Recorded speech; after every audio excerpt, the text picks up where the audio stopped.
We've all been there. Something at home breaks, you have to call for help, and the whole experience is just kind of frustrating. But what really separates a bad service call from a great one? Today we're going to decode the psychology of what makes a perfect service call. And we're using insights from a really interesting place, an internal guide for HVAC technicians. Turns out the secret has a lot less to do with tools and a whole lot more to do with just understanding people. So just think about it for a second. In your mind, what really makes a service call a success? Is it just that the problem gets fixed? Or is there, something more to it?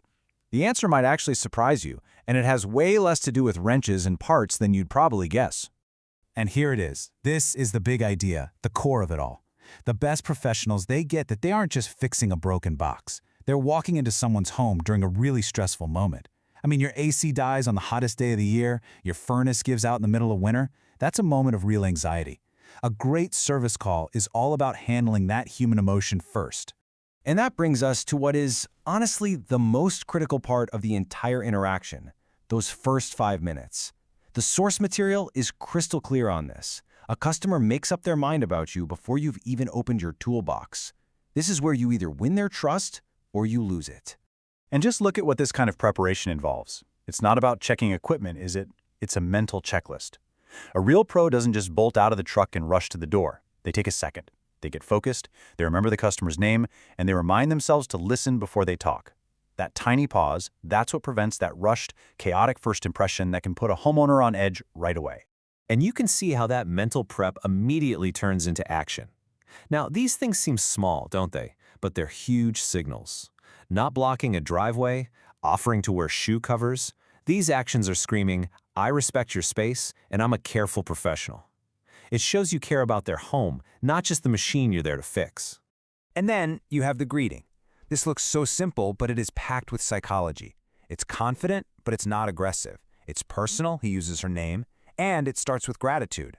A greeting like this just instantly de-escalates any stress and sets the tone for the entire visit. It's not a problem, it's a collaboration. Okay, so once that trust is established, the real work can begin. But here's where another huge mistake often happens: diagnosing way too fast. This guide argues that the most powerful diagnostic tool you have isn't a meter or a gauge, it's just the ability to listen. So instead of jumping to conclusions, the pro starts with these open-ended questions.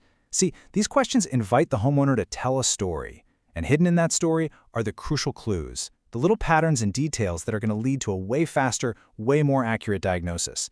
The homeowner almost always knows more than they think. Now, this next bit is absolutely critical. After listening, the technician confirms what they heard. This is brilliant because it does two things at once. First, it makes sure they're solving the actual problem. And second, it makes the homeowner feel truly heard and validated. That simple act of confirming, it's a massive trust builder. All right, the diagnosis is made. Now comes that moment of truth, explaining what's wrong. And this is where that knowledge gap between the expert and the homeowner can feel like a giant canyon. A great technician doesn't just state the problem. They become a translator, a guide. And wow, this slide shows the difference perfectly.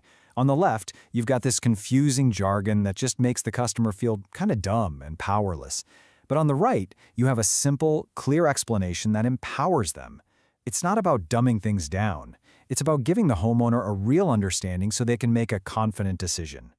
So once the problem is understood, the best pros present options, not ultimatums, laying out choices just like this: repair, improve, replace, with the honest benefits and the limitations, gives the power back to the homeowner. It completely shifts the dynamic from some high-pressure sales pitch to a respectful consultation.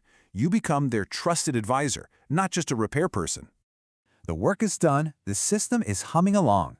But the call isn't over, not by a long shot.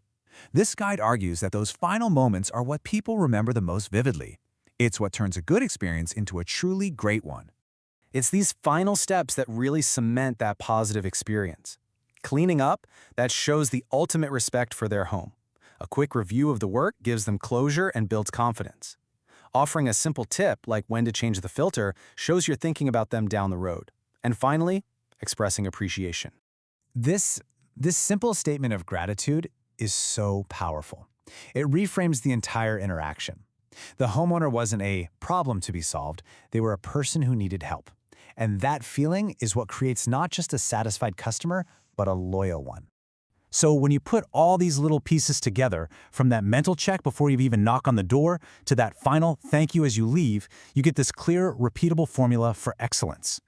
And in the end, it really all boils down to this.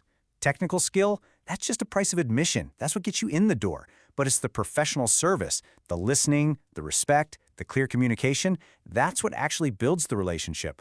One fixes the machine, but the other builds loyalty for life. And that really just leaves us with one final thought. After seeing what this kind of excellence looks like, the next time you have to make that stressful call for help, what are you going to be looking for? Will you be satisfied with just a technical fix, or are you going to be looking for a true professional? Thanks for joining us on The Explainer.